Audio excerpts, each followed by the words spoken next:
من فترة قصيرة كنا عم نسمع بقضية الفنانة شيرين عبد الوهاب، خاصة بعد ما طلعت وحكيت عن العنف الجسدي والمعنوي يلي تعرضت له من طليقة لمدة طويلة، بوقت كانت تطلع فيه وتغني عادي وتحكي برومانسية عن الحب. هون كتير عالم بتطلع وبتسأل سؤال مشروع: كيف إنسانة مثل شيرين مشهورة وعندها مصاري ونفوذ ضلت كل هالوقت مع معنفها؟ وشو وضع الأشخاص يلي ما عندهم كل هالامتيازات أساساً؟ لنجاوب على هيك أسئلة مهم نفهم أكتر كيف بيشتغل العنف بين الشركاء الحميميين، وليش صعب كسر الصمت عند كتير من الأشخاص يلي عم يتلقوا هذا العنف.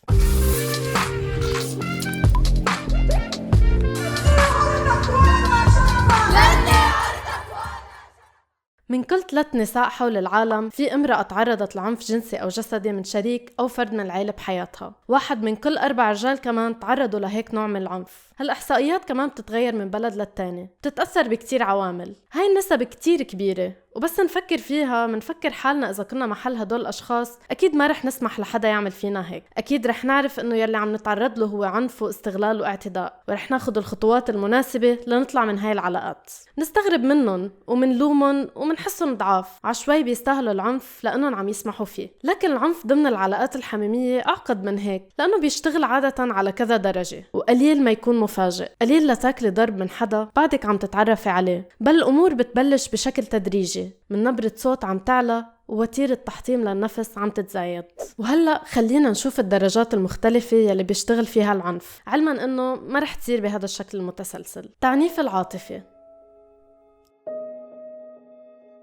لما نفكر بعنف الشركاء عادة منفكر بالعنف الجسدي كالتصرف الأساسي يلي بيحدد خطورة هاي العلاقات. لكن حتى لو ما عم يضربك، هذا العنف لحاله كفيل بأنه يأذينا ويدمرنا. الشريك أو الشريكة بيبلشوا يحطموا الشخص الآخر معنوياً، فمثلاً بحسسك إنك مش جيدة كفاية، بيخليك تشكي بقدراتك العقلية وذكائك وشغلك، بيسبك ليأذيك، وبيحرمك من الدعم العاطفي يلي منتوقعه من الناس يلي بحبونا. بحسسك انك كتير متطلبة لما تطلب شوية حنان. احيانا الابتزاز العاطفي بياخد شكل تاني، مثل انه يقولك رح ينتحر اذا تركتيه، كأنك مسؤولة عن خياراته الشخصية ومضطرة تتحملي عذاب ليضل عايش حدك. العزل عن المحيط الاجتماعي.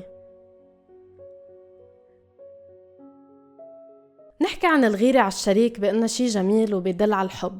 بعض مشاعر الغيرة طبيعي نحسها لأنه تربينا عليها، لكن لما تصير تستخدم الغيرة العزل عن محيطنا فهون لازم نبلش نخاف. مثلا نسمع أحيانا عن أشخاص شركاء صاروا يمنعوهم يشوفوا رفقاتهم، ويحددوا لهم مين بيرافقوا مين لا، إذا بيروحوا عند أهلهم أو لا، وإذا فيهم يناقشوا حياتهم الخاصة مع ناس تانيين. هون الشريك أو الشريكة المعنفين بيخافوا إنه محيطنا الاجتماعي تبعنا يخبرنا إنه في شي غلط، أو إنه نحس عنا سند بحال حسينا حالنا بخطر. العزل بيصير بكتير طرق تانية. مثلا ممكن يقولوا لنا إنه رفقاتنا بيغاروا منا، ما بدهم الخير إلنا، إنه الكل بيكرهنا والكل بده يأذينا، فمنصير نفكر إنه شركائنا عم يحاولوا يحمونا بينما هن عم يحاولوا يحموا سيطرتهم علينا.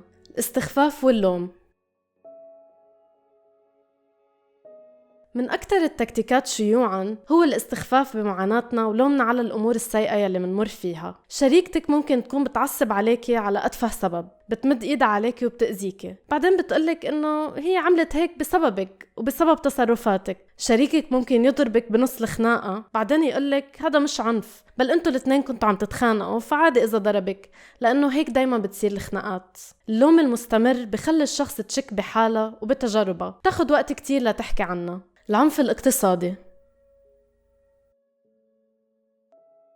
في آباء بيخافوا بناتهم يستقلوا مادياً ويطلعوا مصاري، لأنه بالنسبة إلهم رح يبطل فيهم يتحكموا بلبسهم وعلاقاتهم وتصرفاتهم، وبالتالي بيخسروا سلطتهم عليهم. نفس الشي بيصير مع الشركاء ضمن العلاقات السامة. مثلا بيتحكموا بأي فرص وشغل بتشتغليه، وشو بتعملي بمصاريكي، عشو بتصرفيهن ولمين بتعطيهن، وكلها هاي أساليب علشان ولا مرة يكون عندك شعور بالأمان المادي وتضلك معتمدة ماديا على الشخص يلي بعنفك. مين منا ما بتعرف بنات تزوجت أو خطبت ومنع زوجها من تكملة تعليمها لما ما يكون في مدخول أو مساعدات من الدولة للجميع، والسكن غالي جدا والحضانات خاصة. تعلق كتير نساء بعلاقات سيئة لأنها متكلة ماديا على زوجها. ترهيب.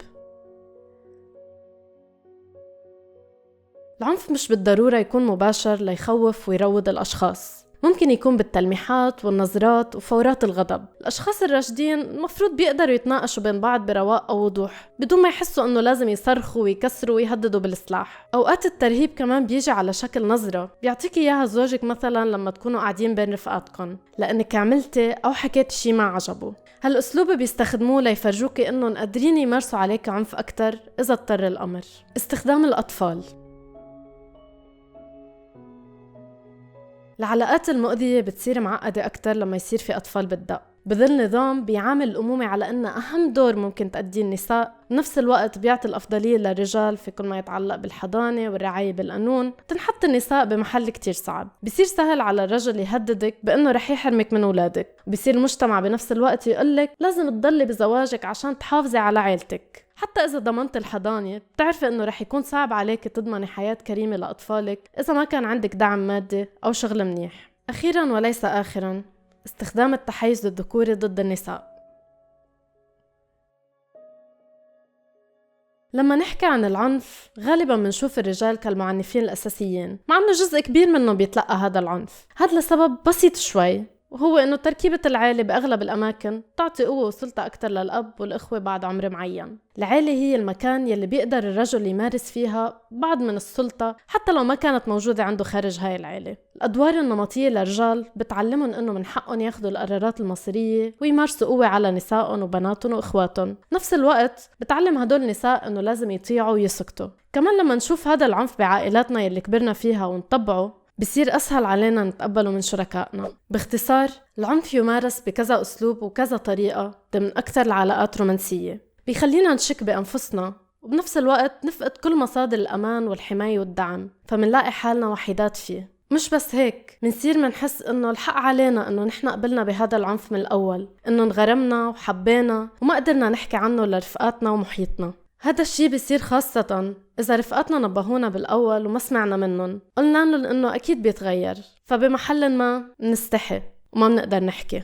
القانون والمجتمع والعيلة ضدنا، وأحياناً العنف متغلل بعلاقاتنا لدرجة ما قادرين نشوفه. شيرين مثلاً مثل ملايين النساء والأشخاص يلي معرضين للعنف أسهل عليهم يعرفوا خطورته بعد ما يطلعوا من هاي الحلقة. للأسف أشخاص كتير بنخسرهم قبل ما يطلعوا. شارك الفيديو مع حدا برأيك بحاجة يشوف هاي الأساليب، يمكن ما يحمي أو ينقذ من العنف، لكن ممكن يكون الخطوة الأولى للاعتراف بوجوده. شكراً لمشاهدتكم لهذا الفيديو. إذا بهمكم تشوفوا الحلقات الجاي اعملوا سبسكرايب للقناة. كمان رح أحط روابط دعم للأشخاص يلي عم يتعرضوا لعنف منزلي بالبايو تحت الفيديو. بشوفكم بالحلقة الجاي.